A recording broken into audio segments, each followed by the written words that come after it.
आगे बढ़ते हैं। चलते हैं अपने सेक्शन पे। ठीक है, तो पहला क्वेश्चन है, in the following sentences 4 words or phrases have been underlined. One of them is incorrect. Choose the incorrect word or phrase from the given options. We have a statement, behavior problems among school children were on the increasing. It has therefore become mandatory for every school to keep a school counselors to counsel students going through stress. ठीक है, ये क्या आपका stress? चलिए answer करिएगा इसका फटाफट से। Behavior problems among school children are on the increasing. It has therefore become mandatory for every school to keep a school counselors to counsel students going through stress. इसमें आपको बताना कौन सा पार्ट आपका रॉन्ग है। तो अकॉर्डिंग टू द क्वेश्चन जो आपका फर्स्ट है वो आपका रॉन्ग है। आर हमने यूज कर रखा है हेल्पिंग वर्ब, तो इसका वर्ब का फर्स्ट फॉर्म होना चाहिए, तो फोर्थ फॉर्म होना चाहिए, तो ऑन द लगाने की कोई जरूरत नहीं। ओके, तो क्या हो जाएगा, behaviour problems among children are increasing. It has therefore becomes mandatory for very school, ये every होगा, not very, it should be every school, to keep a school counselors to counsel students going through stress. चलिए question number second, choose the word that is correctly spell. तो 4 word है, इनमें से एक का spelling आपको correct है और उसका आपको बताना है किस वर्ड का करेक्ट स्पेलिंग है। चलिए आंसर करिए सही फटाफट से। Choose the correctly spelled word. A है आपका करस्पॉन्डेंस, एक्सीडेंटली, आर्किटेक्चर और आपका बैंक्वेट। पहला जो वर्ड है दैट इज आपका करस्पॉन्डेंस, ये बिल्कुल सही स्पेलिंग वाला है, बाकी आपका रॉन्ग है। ठीक है, करस्पॉन्डेंस मतलब हो जाएगा आपका हार्मनी। एक्सीडेंटली का भी स्पेलिंग यहाँ पे रॉन्ग है, ACCIDEN होता है। ठीक है, DENTLY, DENTLY।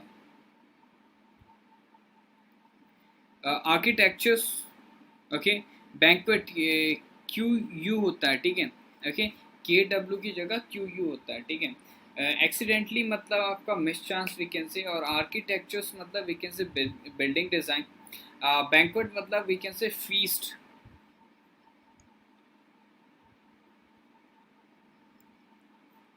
ये सारी मीनिंग्स है। ठीक है, चलो next one is question number third, fill in the blanks with the appropriate words. ठीक है, the participants give dash beautiful performance that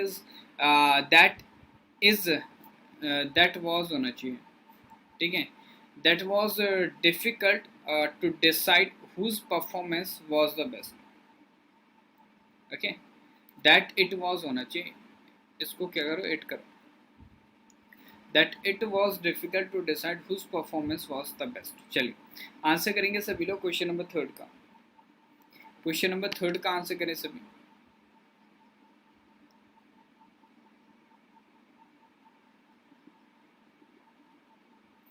question number third,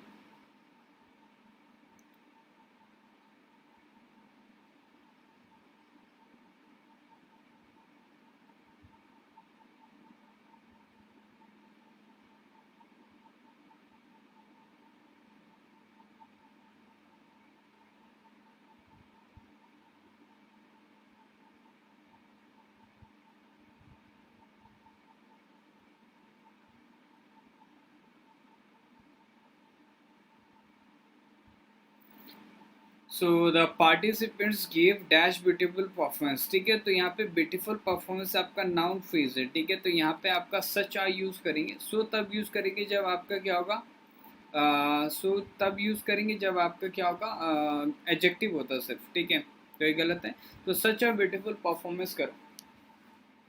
Question of fourth, choose the passive form of the given sentence. My employers treated me with great respect as I was hardworking and efficient। चलिए answer करिए question of fourth, सभी लोग answer करेंगे question of fourth का।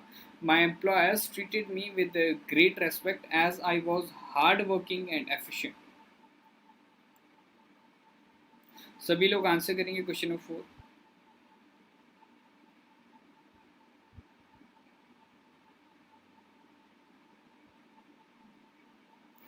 सो माई employers treated me, ठीक है। Treated जो है वो आपका वर्ब का सेकेंड फॉर्म है। ट्रीटेड क्या आपका वर्ब का सेकेंड फॉर्म है, और वर्ब के सेकेंड फॉर्म की हम बात करें तो इसका जो पैसिव वॉइस बनता है ना, वो किस पे बनता है आपका, वॉज ट्रीटेड या फिर आपका वर ट्रीटेड। ओके, तो बस आपको क्या करना है, आइडेंटिफाई करना है कहाँ पे आपका वॉज ट्रीटेड है, कहाँ पे आपका वर्ड ट्रीटेड है। अगर आपको पता चल गया कि कहाँ पे आपका वॉज ट्रीटेड है, कहाँ पे आपका वर्ड ट्रीटेड है, तो आप लोगों के पास आंसर सही हो जाएगा। अब ये वर्ड ट्रीटिंग है गलत हो गया,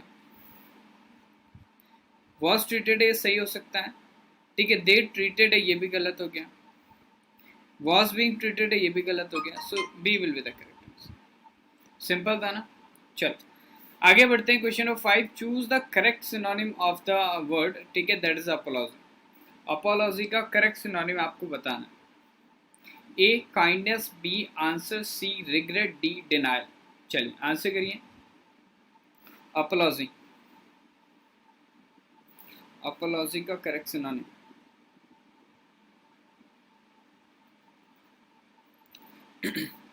kindness, answer, regret, denial. So apology मतलब हम कह सकते हैं, we can say excuse for, और we can say regret. So C will be the correct answer. Kindness सभी को पता है, काइंडनेस मतलब आपका मर्सी, आंसर मतलब रिप्लाई, डिनायल मतलब आपका रिफ्यूज, ठीक है, या फिर रिजेक्ट।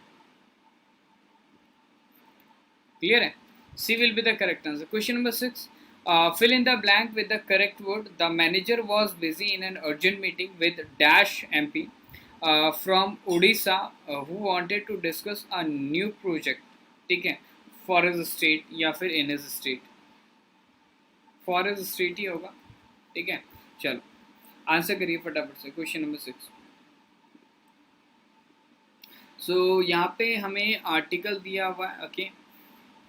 समवन एमपी नहीं होता, ठीक है, समवन हो सकता है अगर एमपी नहीं होता तो, ओके। चलो, क्योंकि समवन आपका प्रोनाउन है तो नाउन के लिए आर्टिकल ही आएगा, ठीक है। और एमपी क्या है आपका, एमपी क्या है आपका, साउंड दे रहा है एमपी, तो ए साउंड आ रहा है, ठीक है, ए साउंड आ रहा है मतलब वोवल, वोवल मतलब आपका आर्टिकल एन, तो it should be with an MP. Clear है, चलो आगे बढ़ते हैं। Question number 7, choose the most appropriate indirect speech of the following sentence. Savita said to her son, be careful not to use your mobile while you are driving, it can be very dangerous. चलिए इसका क्या करना है आपको, indirect speech में change करना है। विश्वास दुबे विद ए, विश्वास किस कौन से क्वेश्चन का आंसर है, please mention the question also, okay, कि कौन से क्वेश्चन का आप आंसर कर रहे हैं। सो सविता सेड टू हर सन, तो मतलब यहाँ पे रेसिपिएंट है, और यहाँ पे जो सविता है she is giving some advice, ठीक है, तो वो एडवाइस दे रही है टू हिज सन, तो एडवाइज्ड होना चाहिए था, तो सविता एडवाइज्ड हर सन होगा। तो यू हैव टू आइडेंटिफाई, जो मैंने कहा है सविता एडवाइज्ड हर सन, वो कहाँ पे लिखा हुआ है। अगर आपने वो चीज़ आइडेंटिफाई कर ली then you have the answer. इसमें क्या लिखा है, was advise by, passive voice बना दिया, गलत है। वॉज एडवाइसिंग नहीं होता भाई, वॉज के साथ थर्ड फॉर्म आती है या फिर आपका आईएनजी फॉर्म आती है। आईएनजी फॉर्म की हम बात नहीं कर रहे क्योंकि सेड लिखा हुआ है, तो वर्ब की सेकंड फॉर्म होनी चाहिए। शी हैज एडवाइस प्रेजेंट नहीं बनेगा, अगर पास्ट में है तो पास्ट में रहेगा, तो D will be the correct. चलिए विश्वास, क्वेश्चन नंबर 8 का आंसर करेंगे।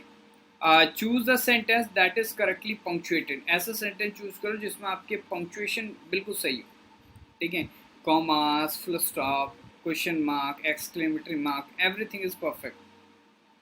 Question number 8, so the air hostess said to Ratna, direct speech, direct speech है मतलब इन्वर्टेड कॉमास में स्टेटमेंट पैक्ड होगा।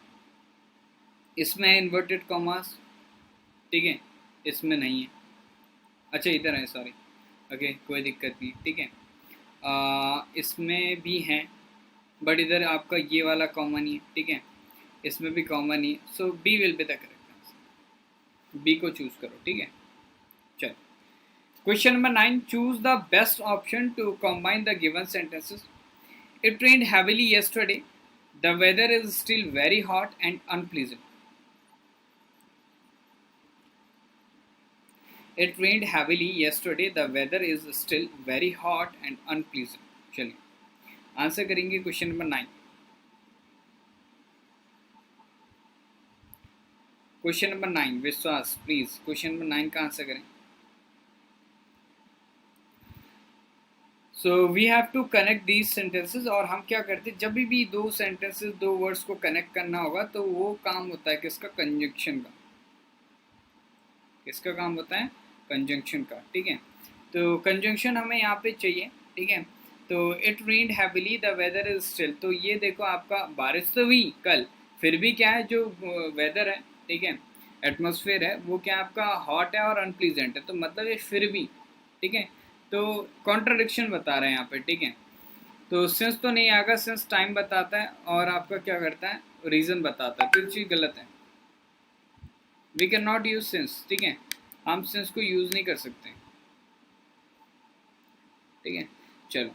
सो ये चीज़ आपकी गलत हो गई यहाँ पे. So it rained heavily yesterday.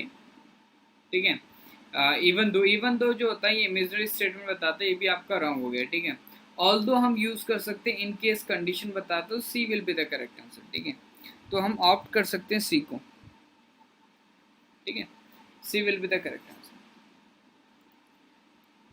Even though है यहाँ पे विश्वास, इवन दो इमेजिनरी सेंटेंस को बताते हैं, ये इमेजिनरी नहीं है. ठीक है, ओके. चलो question number 10. In the following sentences, 4 words or phrases have been underlined. One of them is incorrect. Choose the incorrect word or phrase from the given options. When you talk on the telephone, the quality of your voice and your ability to express yourself clear and concise are very important.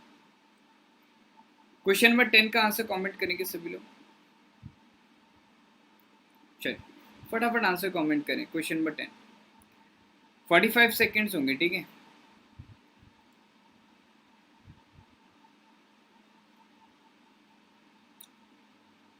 Question number 10. Do like the session. Okay, session को like करें फटाफट से and share it also. Like and share करो और question number 10 का answer करो. When you talk on the telephone, बिल्कुल correct है. The quality of your voice and your ability to express yourself. ठीक है, जो क्लियर एंड कंसाइज है ना, ये आपके एडजेक्टिव है. ठीक है, तो to express yourself, how, ये हाउ का रिप्लाई होना चाहिए. हाउ का रिप्लाई देने वाले एडवर्ब होते हैं, तो इट शुड बी आपका क्लियरली एंड कंसाइजली.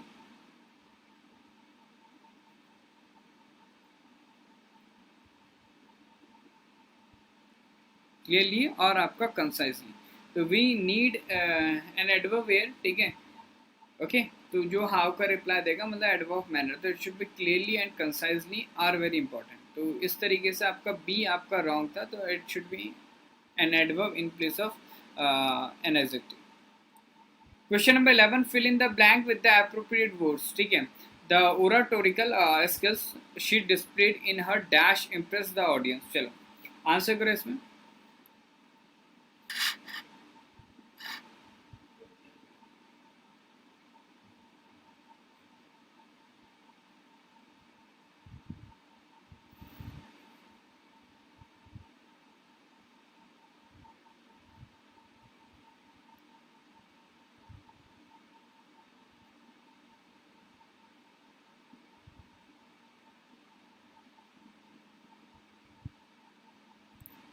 क्या हो जाएगा, क्वेश्चन नंबर 11. सो यहाँ पे देखो, the oratorical skills she displayed in her dash impress the audience. ठीक है, तो ओराटोरिकल स्किल्स की हम बात करें तो जब कुछ ओरेट कर रहे होंगे तो ये स्किल्स देखी जाती हैं. ठीक है, सो बेसिकली स्पीच के सेंस में हम इन्हें यूज़ करते हैं. तो जो मेडन स्पीच है that will be the correct answer. Maiden speech means we can say the first speech. ठीक है, given by a newly elected or newly appointed member. ठीक है, of a legislature. ठीक है, और of a parliament. वही हम बात करें लेफ्ट हैंडेड कॉम्प्लीमेंट की, तो if someone gives a compliment, ठीक है, एज एन इंसल्ट. ठीक है, प्रेज करने के सेंस में. ठीक है, किसी को प्रेज किया जा रहा है और उसके सेंस में उसकी इंसल्ट कर दी जाए तो दैट इज आपका left handed compliment. Leap in the dark मतलब कुछ चीज़ आप करते like something you do without certain. ठीक है, विदाउट बीइंग सर्टेन कि क्या होगा, ठीक है, what will happen as a result. Crocodile tear मतलब हो जाता है आपका फॉल्स, ठीक है, गलत, ओके, गलत डिस्प्ले करना इमोशन का, दैट इज क्रोकोडाइल टीयर। तो so A will be the correct answer in her maiden speech impressed the audience. Clear है? चल आगे बढ़ते हैं, नेक्स्ट क्वेश्चन नंबर 12, सभी लोग आंसर करेंगे। Choose the correct antonym of the underline word to fill in the blank. Okay, we expected it should be to buy, ठीक है, we expected to buy the plot at a good discount but it turned out to be available at dash as it was a corner plot, ठीक है। सो इसका antonym आपको क्या करना है, इधर फिल करना है। सो देखो भाई कौन सा इसको एंटोनिम, फटाफट से आंसर भी करो यार। Growth, deficit, premium, surplus. चलिए आंसर करो फटाफट से, क्या हो जाएगा।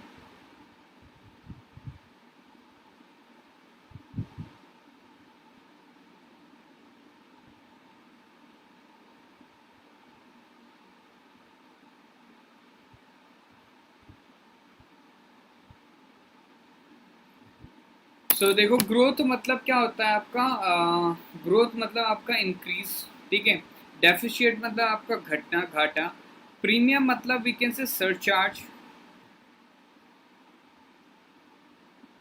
ठीक है, और सरप्लस मतलब वी कैन से अतिरिक्त, ठीक है, एडिशनल, ओके। तो यहाँ पे जो डिस्काउंट है ना, मतलब एक ओरिजिनल प्राइस होती है, उसमें हम कहते हैं भाई थोड़ा प्राइस लेस करके हम लेते हैं, दैट इज डिस्काउंट।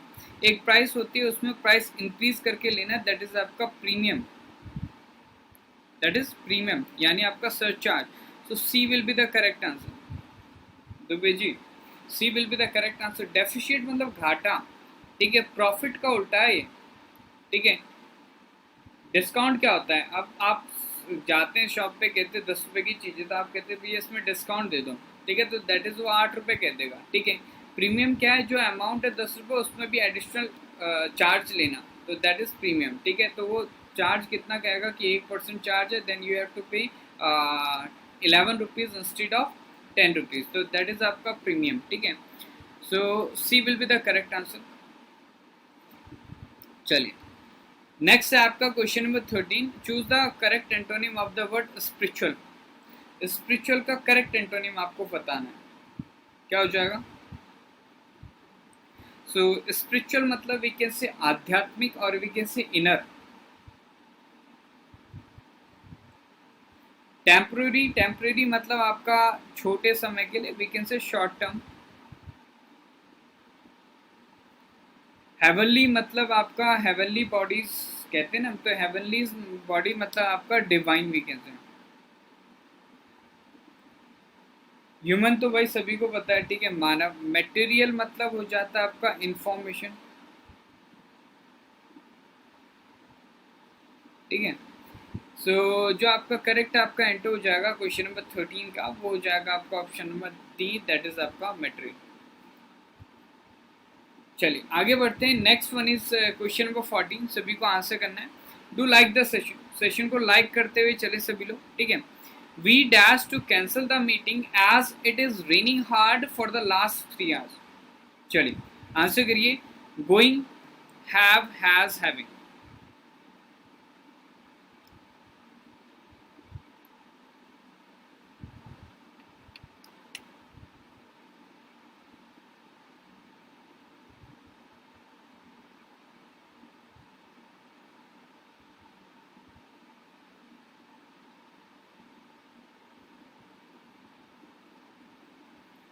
क्या हो जाएगा, गोइंग वर्ब का fourth form, have first form, has first form, having fourth form.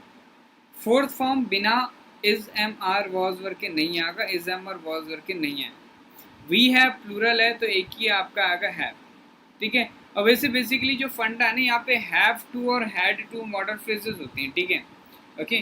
तो we have to cancel the meeting as it is raining hard for the last 3 hours.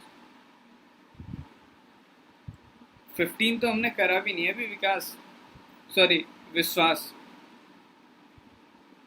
Question number 15, fill in the blank with the appropriate words, ठीक है। The The dash in my life came when I earned a scholarship for higher education and worked very hard to get a degree in management. चलिए answer करिए सभी फटाफट से.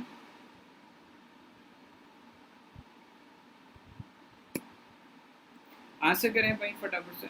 The dash in my life. Phrases हैं हमारे पास. Turning point, make over, pull through, beds of roses.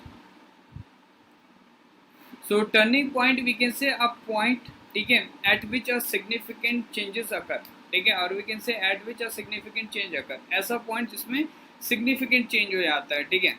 Make over we can say transform करना किसी को, ठीक है, complete transformation of the appearance of someone, ठीक है, और समथिंग. पुल थ्रू का मतलब क्या हो जाता है आपको? To survive a dangerous situation, dangerous और difficult situation. Bed of roses, ठीक है, बेड ऑफ रोजेस मतलब क्या हो जाएगा आपका? देखो बेड ऑफ रोजेस की हम बात करें तो बेड ऑफ रोजेस मतलब ऐसा, मतलब आसान या फिर आपका कंफर्टेबल सिचुएशन जिसमें आप आराम से जीवन क्या कर सकते हैं, बिता सकें, ठीक है. और we can say an easy और कंफर्टेबल सिचुएशन, ठीक है, in which a person likes to live, ठीक है, रहना चाहेगा, जीना चाहेगा, ठीक है. So basically A will be the correct answer, ठीक है. Turning point. Okay, I hope जो मैंने मीनिंग्स बताएंगे आपने ध्यान दी होंगी. चलिए, so we have a para RC reading competition, तो इसको हम पढ़ेंगे, ठीक है. सभी लोग पढ़ेंगे, मैं भी पढ़ूंगा और आप लोग भी पढ़ेंगे. अगर इसको एक बार पढ़ लोगे ना तो सारे क्वेश्चन आप इजीली कर पाओगे. क्लियर है? चलो, so let's get started. So first से the education has that has prevailed in the past is insufficient, incomplete and superficial. It only creates people who can earn their livelihood, but it does not give any insight into living itself, ठीक है. तो education जो है, ठीक है, जो prevail हुई है, ठीक है, पास से, ठीक है, वो क्या आपका इनसिग्निफिकेंट है, इनकम्प्लीट है और सुपरफिशियल. वो क्या करती है? सिर्फ ऐसे लोग को बनाती है जो क्या करते हैं, अपना जीवन जीने के लिए कार्य करते हैं, ठीक है, लेकिन वो कोई इंसाइट नहीं दे रही कि कैसे क्या जीवन को जीना है. It is not only incomplete, it is harmful too. ये इनकम्प्लीट ही नहीं, हार्मफुल भी है, because it is based on competition. क्यों? क्योंकि ये बेस्ड है किस चीज़ पे? Competition. Any type of competition is violent. कोई भी प्रकार का कॉम्पिटिशन क्या वायलेंट है, ठीक है. Deep down and creates people who are unloving. Create करता है ऐसे लोगों को जो क्या unloving. Their whole effort is to be achievers of name, fame and all kinds of ambition, ठीक है. That destroys their joy. ये चीज़ क्या करती है? उनकी जॉय को डिस्ट्रॉय करती है. That destroys their friendliness. Friendliness को भी डिस्ट्रॉय करता है. Education up to now has been goal oriented. Goal oriented है, लर्निंग उसमें इंपॉर्टेंट नहीं है. What is important is the examination that will come a year later, ठीक है. क्या इंपॉर्टेंट है कि एक साल बाद क्या होना चाहिए, क्या होगा? हमारे एग्जामिनेशन आएंगे. It makes the future more important then the present. ये चीज़ क्या करती है? फ्यूचर को ज़्यादा इंपॉर्टेंट बना देती है वर्तमान से, प्रेजेंट से. There should not be any kind of examination as a part of education. कोई भी टाइप का एग्जामिनेशन नहीं होना चाहिए जो एग्जामिनेशन का एजुकेशन का एक पार्ट हो. But every day every hour observation by the teachers, ठीक है. लेकिन भाई हर दिन हर घंटे ऑब्जर्वेशन होनी चाहिए बाय टीचर्स के थ्रू. मतलब एग्जामिनेशन नहीं होना चाहिए, ठीक है, लेकिन टीचर ऑब्जर्व करे, ये important. Nobody fails, nobody passes. कोई फेल नहीं होना चाहिए, कोई पास नहीं होना चाहिए, ठीक है. सो examination will not have any place, ठीक है. तो एग्जामिनेशन का कोई प्लेस नहीं होगा. That will change. यही कि एग्जामिनेशन नहीं होंगे, दैट विल चेंज. ये क्या करेगा? चेंज करेगा the whole perspective from the future to present. पूरा पर्सपेक्टिव चेंज कर देगा भविष्य से वर्तमान, ठीक है. I divide education into 5 dimension. मैं क्या करता हूँ? एजुकेशन को 5 डायमेंशन में डिवाइड कर देता हूँ. The first is informative, like history, geography etcetera, which can be dealt by television computer together. The second part should be sciences, they can be imparted by television and computer too. कोई दिक्कत नहीं. Third will be what is missing in present day, ठीक है. तो तीसरा क्या होगा? जो अभी प्रेजेंट डे में हम मिस कर रहे हैं, मतलब जीना, of living. People have taken it for granted that they know what is. They know what is. They don't know. ठीक है. But the time they know it is too late, ठीक है, जब तक वो जानेंगे बहुत देर हो चुकी होगी, अभी नहीं जानते लेकिन जब तक वो जानेंगे इस चीज़ को तब तक बहुत देर हो चुकी होती है। Every child should be help to transform his anger, हर बच्चे को हेल्प करनी चाहिए ताकि वो क्या कर सकते हैं, अपने एंगर को ट्रांसफॉर्म कर सकें, अपने हेट्रेड को ट्रांसफॉर्म कर सकें, अपनी जेलसी को ट्रांसफॉर्म कर सकें किस चीज़ में, love. The fourth dimension should B of art and creativity, तो जो चौथा डायमेंशन है वो आपका आर्ट या क्रिएटिविटी होना चाहिए, लाइक जैसे पेंटिंग हो गया, म्यूजिक हो गया, क्राफ्टमैनशिप हो गया, पोएट्री हो गया, एनीथिंग जो भी आपका creative. And the fifth dimension should be the art of dying. In this fifth dimension will be meditations होंगे इसमें, so that you can know there is no death, so that you can become aware of an eternal life inside you, ठीक है। So ये तो था आपका पूरा paragraph, okay. So let's get started with question number 16, सभी को answer करना चाहिए, कमेंट करिए question number 16। The impact of too much competition is that students learn to be what, answer करें question number 16, that the students learn to be what,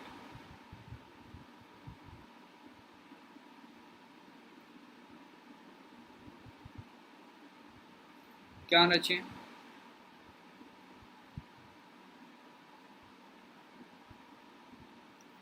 comment करो भाई सभी लोग आंसर। सो स्टूडेंट्स ये violent है, ठीक है, क्रिएटिव नहीं भाई, कंपटीशन होगा तो फ्रेंडली भी नहीं होगी, जॉयफुल वायलेंट, ये लिखा हुआ है साफ साफ। Question number 17, and the fifth dimension should be the art of dying. This implies that the student should be taught, क्या पढ़ाना चाहिए उसे, ठीक है, how to do meditation and die, okay, गलत है भाई। after the suffering caused by death, नहीं, डेथ के बाद कौन सी सफरिंग होगी, सॉरी, अबाउट द सफरिंग, ऐसा कुछ नहीं, ठीक है। अबाउट लाइफ बीइंग एवरलास्टिंग, ये हो जाएगा आपका। हाउ टू लिव अलोंग, ये भी गलत है, ठीक है, C will be the correct answer. Question number 18, that will change the whole perspective from the future to the present. What does that refers to? ये मैंने बताया था, क्या चीज आपका that को रेफर करती है, कमेंट करो फटाफट से भाई, क्या चीज आपकी that को रेफर करती है, कमेंट योर आंसर। that को क्या चीज रेफर कर रही है, so that will change the whole perspective from the future to the present, ठीक है। तो बेसिकली जो दैट है वो चीज़ रेफर कर रही है, दैट रेफर कर रहा है किस चीज़ को, डूइंग अवे विद एग्जाम्स, ठीक है, एग्जामिनेशन को कैंसिल करने से related. 19,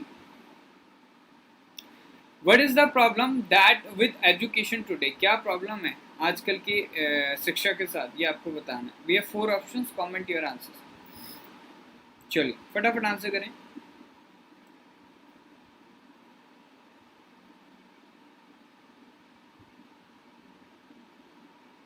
What issues we are facing with education nowadays, ठीक है। So that is, it has a surface value but it is not complete. Surface value तो है but क्या वो चीज आपकी complete नहीं है। Question number 20, what message does the writer convey through this article, ठीक है, क्या मैसेज कन्वे कर रहा है राइटर इस आर्टिकल से, चलिए आंसर करिए फटाफट से। What message does the writer convey through this article? Question number 20.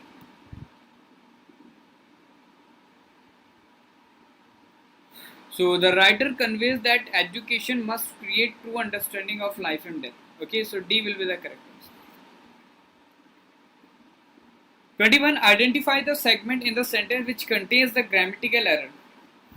The master did not know who of the servants had broken the glass. चलिए आंसर करिए,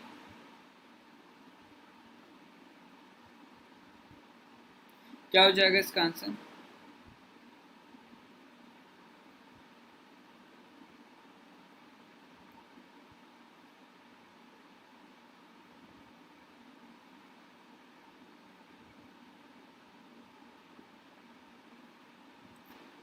The master did not know who of the servant had broken the glass, ठीक है। तो यहाँ पे who नहीं आएगा, which हम यूज करेंगे, क्योंकि चॉइस का बात हो रहा है, ठीक है। चॉइस के लिए हम क्या करते हैं, विच यूज करते हैं, ये ध्यान रखना आपको। So which of the servants. Question number 22, select the most appropriate option to substitute the underlined segment. If there is no need to substitute it, select no improvement. He does not tell lies, doesn't he? चलिए answer करिए। He does not tell lies, doesn't he? चलिए question tag का है ये आपका question tag सभी ने पढ़ा होगा ये, ओके। तो क्वेश्चन टैग का है और सभी को आंसर करना है इसका।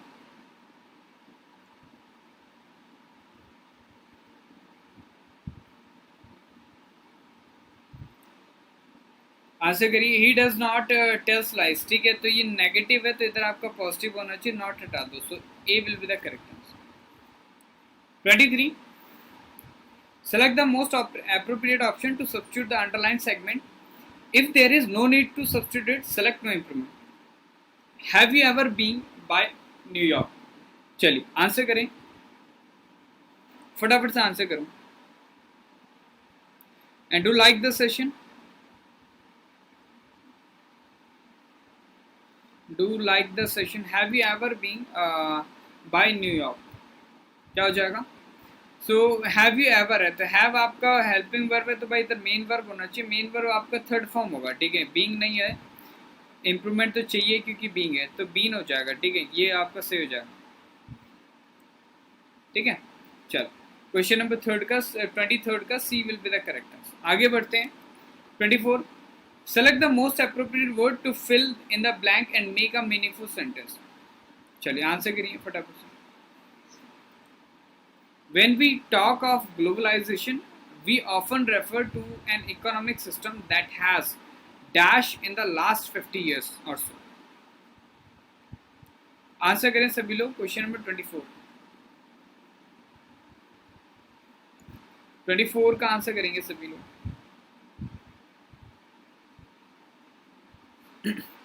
तो यहाँ पे कुछ वर्ड्स है जैसे प्रोसीडेड मतलब आपका बिगिन, शुरू होना। एमोज मतलब होता है अपीयर, ठीक है। डिराइव्ड मतलब आपका ऑब्टेन। फ्लोड मतलब आपका मूव करना, ठीक है। तो बेसिकली यहाँ पे एमोज हो जाएगा, इसका मतलब हो जाएगा अपीयर। तो second will be the correct answer. आगे बढ़ते हैं। Question number 25, give someone the cold shoulder. चलिए 25 का आंसर करें और ये लास्ट क्वेश्चन होगा इस सेशन का, ठीक है। इसके बाद हम सेशन एंड कर देंगे। 25, give someone the cold shoulder.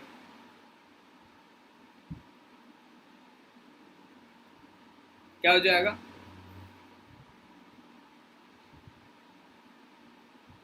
Cold shoulder मतलब आपका टू इग्नोर समवन, ठीक है। So fourth will be the correct answer. So we have discuss 25 questions और एक एक क्या कह सकते हैं, एक एक ऑप्शन मैंने डिटेल में डिस्कस करा है, ठीक है। तो आप लोग इनको नोट करिए क्वेश्चंस को, ठीक है, और प्रैक्टिस करिए खूब, ठीक है, अपने आने वाले एग्जामिनेशंस के लिए, ओके।